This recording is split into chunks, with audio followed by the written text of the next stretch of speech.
তহিদ বসে বসে কিসের জানি হিসাব করছে। তার বোন নিঝুম এবং তার বাবা এসে বলল, তহিদ, এবার আমরা বিয়ের কথাবার্তা পাকা করে আসলাম। তহিদ বলল, কিসের কথা পাকা করে এলে? বোন বলল, ভাইয়া, তোমার জন্য বউয়ের কথা। তহিদ বলল, তোমরা এমন কেন করছো? আমাকে না বলে কেন বউ ঠিক করলে? বাবা বলল, তোকে তো অনেকবার জানিয়েছি, কিন্তু তুই একটাতেও রাজি না, এজন্য এবার আমরা নিজেরাই গিয়ে ঠিক করে আসলাম। তহিদ বলল, এখন যদি আমি বিয়ে না করি তখন কি হবে? বাবা বলল, করবি না মানে? তুই কি বিয়ে না করে সারা জীবন থাকবি? তোর বউ দরকার না থাকলেও আমাদের বৌমার দরকার। বোন বলল, হ্যাঁ ভাইয়া, আমাদেরও ভাবির দরকার। এমন সময় তহিদের পালক ভাই এসে ঢুকল। বাবাকে বলল, বউ ঠিক হয়েছে? নিঝুম বলল, হ্যাঁ ঠিক হয়েছে।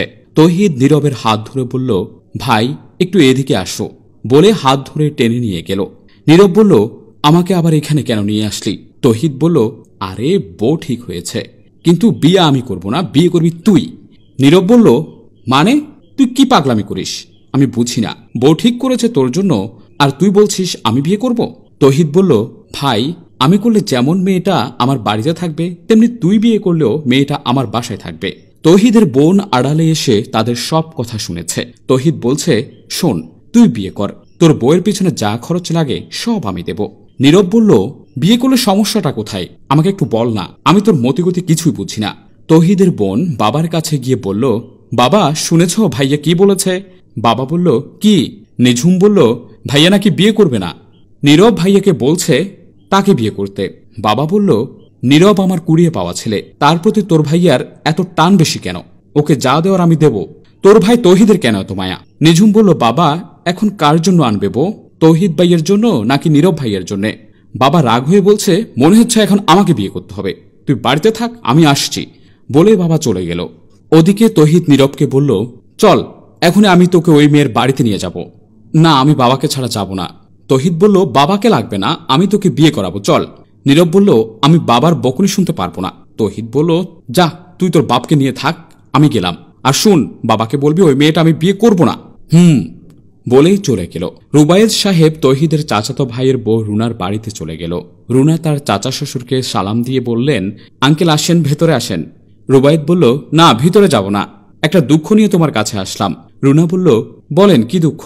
আমি আপনাকে ভুলবশত কোনো দুঃখ দিয়ে থাকলে ক্ষমা করে দিয়েন। আমার শ্বশুর তো মারা গেছে, আপনাকে আমি নিজের শ্বশুর মনে করি। রুবায়েদ সাহেব বলল, আরে না, আমি কি বলি শুনো, আমার ছেলে তহিদ কি তোমার বাসায় আসে? রুনা বলল, মন চাইলে আসে, মাঝে মধ্যে। রুবায়েদ বলল, আমি তাকে বিয়ে করানোর জন্য কত মেয়ে দেখালাম, সে বিয়ে করতে চায় না। আজকে একটা মেয়ে দেখে আসলাম, আসার পর বলছে সে বিয়ে করবে না। রুনা বলল, মনে হয় তার কোনো পছন্দের মেয়ে আছে। রুবায়েদ বলল, তুমি একটু ওকে জিজ্ঞেস করবা ওর সমস্যা কি, আর পছন্দের মেয়েকে তা যেন তোমাকে বলে। রুনা বলল, ঠিক আছে আঙ্কেল, আমি জিজ্ঞেস করব, আপনি টেনশন করিয়েন না। এখন বসেন, আমি আপনার জন্য একটু চা নিয়ে আসি। রুবায়েদ সাহেব বলল, না, আমি চাটা খাবো না, তুমি তাড়াতাড়ি আমাকে একটু জানিয়ে দিও। তহিদ একটা পুকুরের পাড়ে বসে বসে কি জানি চিন্তা করছে। পিছন থেকে তার বোন গিয়ে বলল, ভাইয়া তুমি এখানে বসে বসে কি চিন্তা করো? ভাইয়া বলল, বস আমার পাশে। বোনকে ভাইয়ের পাশে বসালো। দেখ বোন, সবার কপালে সবকিছু থাকে না। দুনিয়াতে কেউ আসে সুখে থাকার জন্য, আর কেউ আসে কাউকে সুখে রাখার জন্য। আমি না হয় কাউকে সুখে রাখার জন্য আসছি। বোন বলল, ভাইয়া এটা কেমন কথা? বিয়ে করা ফরজ কাজ, বিয়ে সবার করতে হয়। তাছাড়া আমার কি আশা নেই? তোমার বউকে আনবো, আমরা ভাবিকে নিয়ে আনন্দ ফুর্তি করব। ভাই বলল, তোর ভাই আরেকটা আছে না, তার জন্য বউ আনলে তুই কি আনন্দ ফুর্তি করতে পারবি না? বোন বলল, ভাই ওটা হচ্ছে আমার পালক ভাই, আমরা চাই তুমি বিয়ে করো। ভাই বলল, আরে বোন, পালক ভাই বলিস না, ভাই তো ভাই, আমি যেমন ভাই সেও তোর ভাই। আমি তাকে কোনোদিন পালক ছেলে মনে করি না, আমি মনে করি আমরা ভাই বোন তিনজন।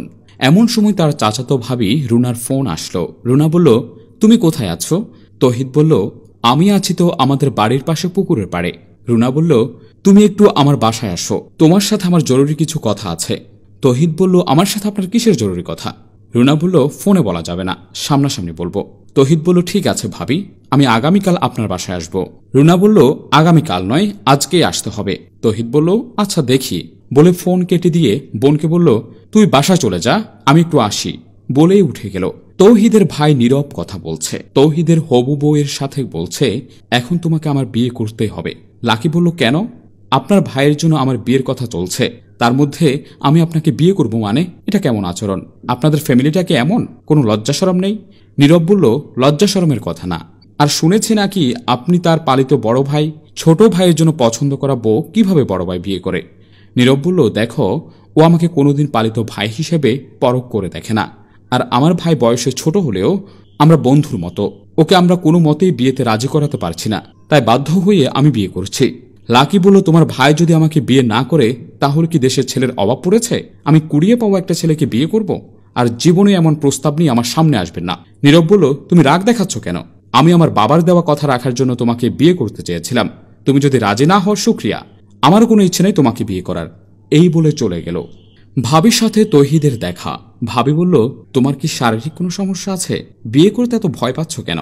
তৌহিদ বলল, আমার সব কিছু আছে, কিন্তু আমি বিয়ে না করলে আপনাদের এত সমস্যা কি? ভাবি বলল, আমাদের সমস্যা আছে। আমাদেরকে বাইরের লোকজন বলছে তোমার দেবর হিজড়া, আমরা মানুষের কথার জবাব দিতে পারি না। তৌহিদ বলল, জবাব দিতে না পারলে মানুষের সামনে যাওয়ার দরকার নেই, আর আপনারা আমার ব্যক্তিগত বিষয় নিয়ে কথা বলতে আসিয়েন না। বলে চলে গেল। তৌহিদের বাবা রাস্তা দিয়ে যাচ্ছে, হঠাৎ তার মেয়ের ফোন আসলো। বলল, বাবা তুমি কোথায়? তাড়াতাড়ি বাসায় চলে আসো। বাবা বলল, কি হয়েছে? মেয়ে বলল, আসলে দেখবে। বাবা বাড়ির দিকে চলে গেল। তৌহিদ কাগজপত্র নিয়ে তার ভাই নীরবকে বুঝিয়ে দিয়ে বলল, আমার নামে আমার বাবা এবং দাদার দেওয়া যত সম্পত্তি আছে আমি সব তোমার নামে করে দিচ্ছি। এমন সময় তার বাবা ঢুকে বলল, কি করছিস তুই? তোর সম্পত্তি কেন ওকে লিখে দিচ্ছিস? তোর কি মাথা খারাপ হয়ে গেছে? বিয়ে করতে বলে বিয়ে করিস না, তোর জন্য কিছু দিলে সব নীরবকে দিয়ে দিস। কি হয়েছে তোর? ওকে যা দেওয়ার আমি দিয়েছি তো। তৌহিদ বলল, বাবা আমি এসব দিয়ে কি করব? এগুলো তো আমার কাজে আসবে না। বাবা বলল, কেন কাজে আসবে না? তৌহিদ বলল, বাবা আমি আর কয়দিন বাঁচব, তাই আমার তো নীরব ছাড়া আর কোনো ভাই নেই। আমার বোনের নামে তো সম্পত্তি অনেক আছে, তাই আমি আমার সবকিছু নীরবকে লিখে দিচ্ছি। বাবা বলল, বাঁচা মরা আল্লাহর হাতে, কে কখন মারা যাবে তার কোনো গ্যারান্টি নেই। তৌহিদ বলল, আছে, আমি আর বেশি হলে 1 মাস বাঁচব, কারণ ডাক্তার বলেছে আমার ব্লাড ক্যান্সার। তৌহিদের কথা শুনেই সবাই অবাক। বোন বলল, তাহলে এই কথা আমাদেরকে আগে বলনি কেন? তৌহিদ বলল, আগে বললে তোমাদেরকে কষ্ট দিতাম। নীরব বলল, না ভাই এমন করতে পারো না। বাবা বলল, আমি তোকে বিদেশে নিয়ে চিকিৎসা করাবো। তৌহিদ বলল, কোনো চিকিৎসায় কাজ হবে না, কারণ মরণের কোনো চিকিৎসা নেই। বলে মৃত্যুর কোলে ঢলে পড়ল। সবাই কান্নার জোয়ারে ভেসে যাচ্ছে। আল্লাহ